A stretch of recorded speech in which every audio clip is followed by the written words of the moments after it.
तेलाचे किती अनंत उपयोग आहेत हे आता मी इथं सांगणार आहे.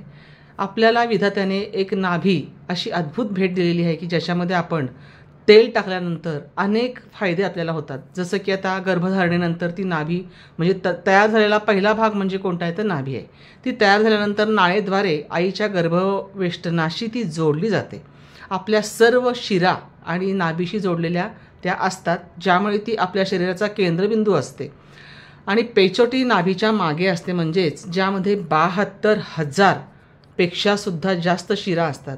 आपल्या शरीरात एकूण रक्तवाहिन्यांचे प्रमाण पृथ्वीच्या परिघाच्या सुद्धा अगदी दुप्पट आहे. पूर्वीच्या काळी बाळाच्या तापासाठी अनेक उपाय आपण करतो, म्हणजे जसं की बेंबीमध्ये म्हणजे बाळाच्या बेंबीमध्ये आपण ब्रँडीत भिजवून एक कापूस ठेवतो. तर त्यामुळे काय होतं की बाळाला जो त्रास होत असतो तो त्रास आपोआपच कमी होत असतो कुठलाही. म्हणजे जर तो कापूस त्याच्या बेंबीत ठेवला तर त्याचे जे जुलाब होणं किंवा असे हे सगळे जे त्रास असायचे ते कमी होतात. परंतु आता हल्ली काय झालं आहे की तेलाचं महत्त्व कळल्यापासून आता कोणी असं करत नाही. म्हणजे जसं की नाभीत तेल लावल्यामुळे डोळ्यांचा कोरडेपणा जातो, खराब दृष्टी सुधारते, स्वादिपिंड बरा होतो, टाच, फाटलेले ओठ असे मऊ होतात, चेहरा उजळतो, केस निरोगी राहतात, गुडघेदुखी सांधेदुखीसुद्धा बरी होते. इतकं या तेलाचं खूप महत्त्व आहे. कडुलिंबाचं तेल आपल्या नाभीत जर लावलं तर चेहऱ्यावर जी काही मुरूम किंवा पुटकळे येतात ते पुटकळे पटकन निघून जातात. तसंच बदामाचं जर तेल आपण लावलं चेहऱ्याला तर चेहरा अतिशय तजेलदार होतो, उजळ होतो. करून बघा तुम्ही. मोहरीचं तेल जे आहे ते आपल्या कोरड्या ओठांसाठी खूप चांगलं आहे. म्हणजे पोटातील आतड्यांच्या स्वास्थ्यासाठी सुद्धा ते खूप चांगलं आहे. ते हानिकारक बॅक्टेरिया जे आपल्या शरीरामध्ये असतात तर त्या म्हणजे पोटातील जे आतडे आपले असतात त्याच्यात जर हानिकारक बॅक्टेरिया असतील तर ते काढून टाकतात आणि डिटॉक्सिकेशनचं ते काम करतात. आता ऑलिव्ह ऑइल आणि खोबरेल तेल तुमची प्रजनन क्षमता सुधारण्यासाठी सुद्धा आणि निरोगी केसांसाठी सुद्धा हे ऑलिव्ह ऑइल आणि खोबरेल तेल हे दोन्ही जर एकत्र मिक्स करून आपण डोक्यामध्ये लावलं किंवा डोक्याला चोळलं तर त्याच्याने खूप छान फरक पडतो.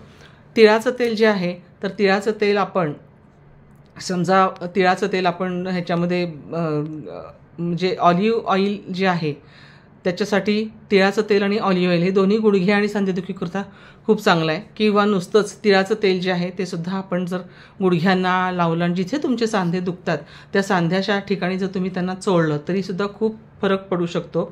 तसंच पोटाच्या समस्येकरता म्हणजे मोहरी आणि आलं. आता आल्याचं तेल कसं काढायचं हा तुम्हाला प्रश्न पडला असेल, परंतु आल्याचं तेल बाजारातही विकत मिळतं किंवा आल्याचं तेल आपण घरामध्ये सुद्धा उकळून काढू शकतो. तर मोहरी आणि आल्याचं तेल हे जे आहे हे पोटांच्या समस्येकरता आणि जर तुम्हाला मळमळ होत असेल तर त्यासाठी हे दोन्ही तेल उपयोगाला येतं. तसंच त्याचप्रमाणे तुम्ही प्रमाणात म्हणजे शुद्ध कोमट म्हणजे तूप जे असतं ते शुद्ध तूप घ्यायचं, थोडं कोमट करून आपल्या शरीरात रक्ताभिसरण जर ते तुम्ही घेतलं आपल्या जेवणामध्ये शुद्ध थोडंसं कोमट असं करून जर तूप आपण वापरलं, खाण्याच्या वेळेस वापरलं किंवा आपण ते शरीराला चोळलं तरीसुद्धा त्याच्यामुळे रक्ताभिसरण शरीरातलं वाढतं, हातापायांचं रक्ताभिसरण वाढतं आणि तुमची सांधेदुखी कमी होते. त्याचप्रमाणे प्रतिकारशक्तीसुद्धा वाढते आणि पचनसंस्थासुद्धा सुधारते. सांध्यांसाठी तर हे खूप म्हणजे खूपच उपयुक्त आहे. तसंच थाईम नावाच्या वनस्पतीचे एक तेल येतं.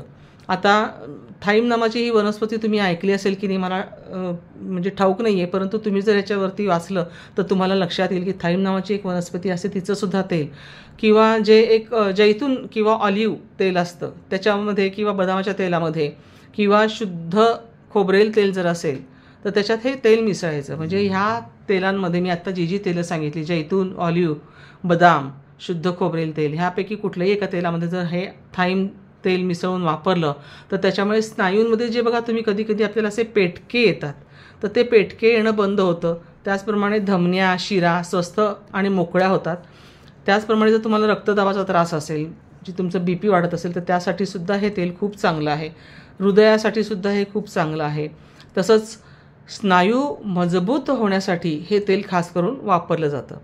आता लघवीचे प्रमाण वाढवणारा पदार्थ म्हणून थाईम तेल हे आपल्या शरीरातील अतिरिक्त पाणी, मीठ आणि विषारी पदार्थ काढून टाकण्यास खूप मदत करतं.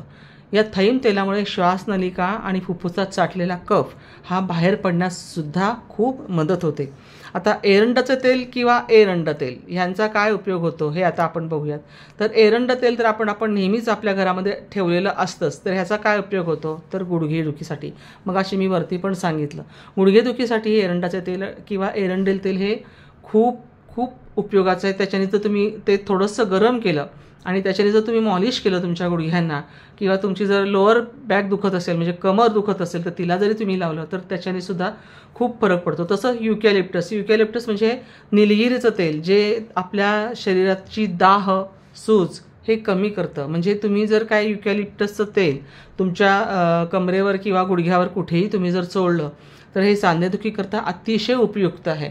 आणि ह्यामुळे काय होतं तर रक्ताभिसरण अतिशय सुंदर पद्धतीने वाढतं.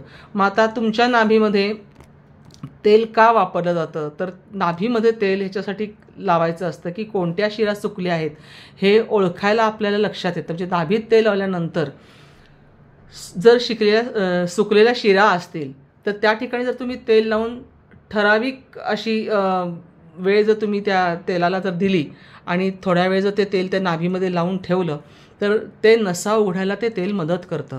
तुम्ही तुमच्या पलंगाच्या शेजारी तुम्हाला आवश्यक असलेल्या तेलासह एक लहान बाटली ज्यातून तेलाचे थेंब पडू शकतील अशी बाटली तुम्ही ठेवू शकता. तसंच झोपण्यापूर्वी काही थेंब तुमच्या नाभीमध्ये टाकू शकता आणि तुम्हाला ह्या तेलांचा अतिशय छान उपयोग तुम्हाला लक्षात येईल हे वापरल्यानंतर की किती सुंदर ह्याचा उपयोग होतो. तुम्ही हे करून बघा आणि तुम्हाला जर ही माहिती आवडली असेल तर तुम्ही ही तुमच्या मित्रपरिवारांना तर शेअर कराच, कारण की त्यांनासुद्धा ही माहिती नक्कीच उपयुक्त आहे आणि त्यांनाही त्यांच्याकडे कोणाकडे लहान बाळ असेल तर त्यालासुद्धा ते उपयोगाचं आहे आणि इव्हन आपल्यासालासुद्धा ही उपयोगाची माहिती आहे. आणि तुम्हाला जर ही माहिती आवडली असेल तर नक्की एक लाईक जरूर करा. तसंच तुम्ही जर नवीन असाल चॅनलवर तर या चॅनलला सबस्क्राईब करा आणि बेल आयकॉनवर क्लिक करा. तुम्हाला असे नवीन विषयाचे उपयुक्त असे विषय मी घेऊन तुमच्यासमोर हजर होईन. धन्यवाद.